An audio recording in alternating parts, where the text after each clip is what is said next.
तुमची मागणी काय नाही? वाणी साहेब, काल मी या ठिकाणी होतो. कालची जी घटना घडली ती अतिशय दुर्दैवी घटना होती.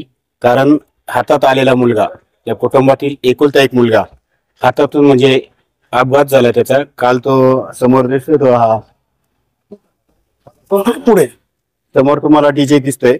कारण हे डीजे ज्यांचा काल वाढदिवस होता ते जिल्हा परिषद सदस्य समजतात, आदिवासी वादळ समजतात. त्या आदिवासी वादळाचा वाढदिवस होता. त्यांना जर वाढदिवस करायचा होता तर त्यांनी त्यांच्या घरी करायचा होता. कारण तालुक्यामध्ये एवढी मोठी लोक आहेत. अतुल शेठ बेनके असतील, माजी आमदार वल्लभ शेठ बेनके होते, शरददादा सोनवणे, आशाताई बुचके, सत्यशीलदादा शेरकर आहेत. तालुक्यात अनेक मोठी लोक आहेत.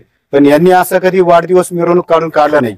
आणि देवराम लांडेला असा वाढदिवस का करायचा होता? तुझ्या वाढदिवसामुळे एक कुटुंबातून एक होतकरू मुलगा गेला. अरे, जनाची मानाची पाहिजे होती तुला. आणि ज्यावेळेस तुला आदिवासी माणसाची खरंच काळजी होती तर काल तू या ठिकाणी उपस्थित राहायला पाहिजे होतं. ज्यावेळेस त्या आदिवासी बांधवांना कोणाला त्रास झाला तर तो आधार कार्ड आदिवासी वादळ म्हणून त्यांच्या मागे ठामपणे उभा राहतो.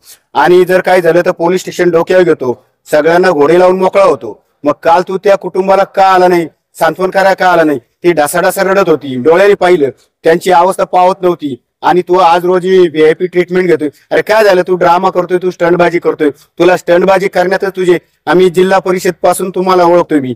देवराम शेठ, हे बरोबर नाही. आदिवासी तुम्ही म्हणता ना, आदिवासी समाजाचं मी कार्ड आहे, त्या आदिवासींना तुम्ही न्याय द्यायला पाहिजे. परंतु कालच्या घटनेने तुम्ही सर्व आदिवासी समाजातून मनातून तुम्ही उतरलेले आहात. कारण तुम्ही जर तिसरा मुलगा, आता काय तिसरा मुलगा समजून उपयोगी? अरे त्या कुटुंबावर काय वेळ आली तुला काय माहिती? अरे बेकार, म्हणजे पावत नाही. जर तो मुलगा 21 वर्षाचा मुलगा आहे, हाताशी आलेला मुलगा, अहो ते आई वडील फार ढासाढासा रडत होते. आणि या पुढील काळामध्ये या डीजेला सर्वोच्च न्यायालयाने जर बंदी घातलेली असताना डीजे वाजतात कसे? मी संपूर्ण जुन्नर तालुक्यातील सर्व पोलीस प्रशासनाला जाहीर आवाहन करतो, या पुढील काळामध्ये डीजे सर्वोच्च न्यायालयाचे आदेश तुम्ही पाळले पाहिजे. ज्यावेळेस आम्ही एखादं आंदोलन करायचं असतं त्यावेळेस आम्ही तुमच्याकडे परमिशन मागतो, त्यावेळेस तुम्हाला आम्ही 8 दिवस निवेदन देतो. मग तुम्हाला कालचं निवेदन होतं का? डीजे वाजलाच कसा? त्या डीजेची सुद्धा पोलीस प्रशासनाची चौकशी झाली पाहिजे.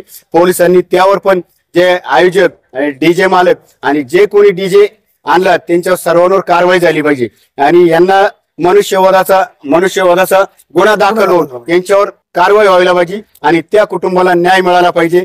तो बिचारा गेला आणि शिवनेरी शेतकरी संघटनेच्या वतीने त्या कुटुंबाचे आम्ही मागे राहू. आणि तालुक्यातील सर्व बांधवांना, शेतकऱ्यांना मी विनंती करतो, या कुटुंबाशी आपण पाठीशी राहा. आणि भविष्य काळामध्ये पोलीस प्रशासनाने असे जे बेदारपणे डीजे वाजवत असतील, डेसिबल त्यांना काही तारतम्य नसतं. पोलिसां जर एखाद्या गरीबाचं लग्न असेल, डीजे वाजला तर त्या ठिकाणी कारवाई होती. आणि मोठ्याच्या घरचं लग्न असेल त्याला सगळे माफ. कायदे सगळ्यांना सारखे आहेत, सगळ्यांसाठी कायद्याची वापर झाला पाहिजे. परंतु आजकाल तसं दिसत नाही. ज्याच्याकडे भरपूर पैसा त्याच्याकडे सगळं फावतं, पण गरीबाला फार त्रास होतो.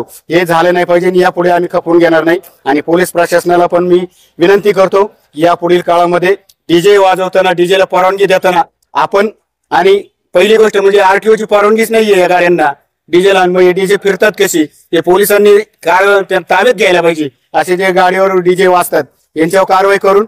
आता तालुक्यामध्ये हार्टचे पेशंट आहेत, डीजे जर वाजला तर कितीतरी लहान मुलं असतात, महिला असतात, गरोदर महिला असतात, त्यांना सुद्धा या डीजे मुळे त्रास होतो. यांनी फक्त डीजेच्या माध्यमातून तुम्ही पैसा मिळवण्यासाठी डीजे वाजवतात, पण तुम्ही बाकीच्या समाजातील लोकांना किती त्रास होतो याकडे पाहिलं पाहिजे. आता डीजे वाले म्हणतात आम्ही एवढे पैसे गुंतवले, मग आम्ही करायचं काय? पण तुम्ही समाजातील लोकांचा विचार करा. काल जर तुमचा डीजे जर तिथे नसता, देवराम शेठला लांडेनी जर वाढदिवस साजरा केला नसता, घरी साजरा केला असता, आज तो मुलगा वाचला असता.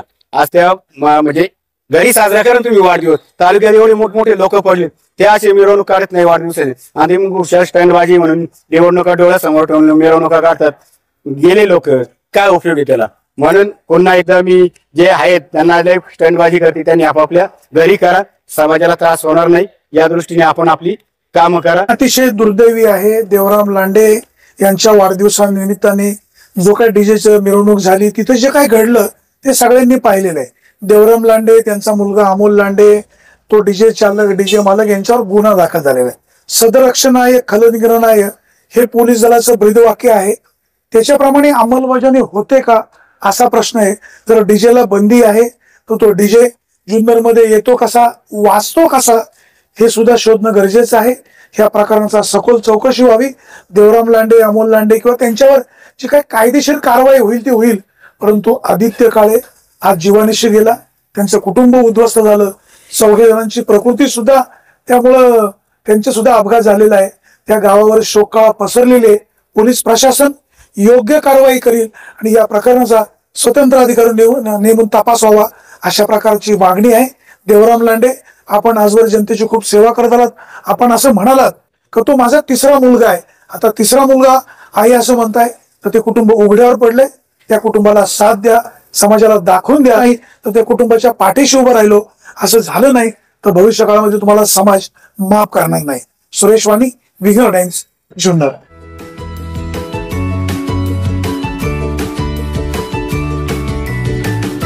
बातम्या शेतीच्या, बातम्या मातीच्या, बातम्या अन्यायाच्या, गुन्हेगारीच्या,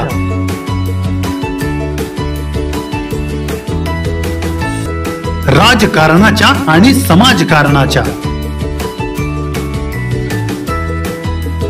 शोषणाविरुद्ध बुलंद आवाज, जनसामान्यांच्या हुंकाराची गाज, सत्कार्याला प्रोत्साहन, दुष्कृत्याला अनुशासन,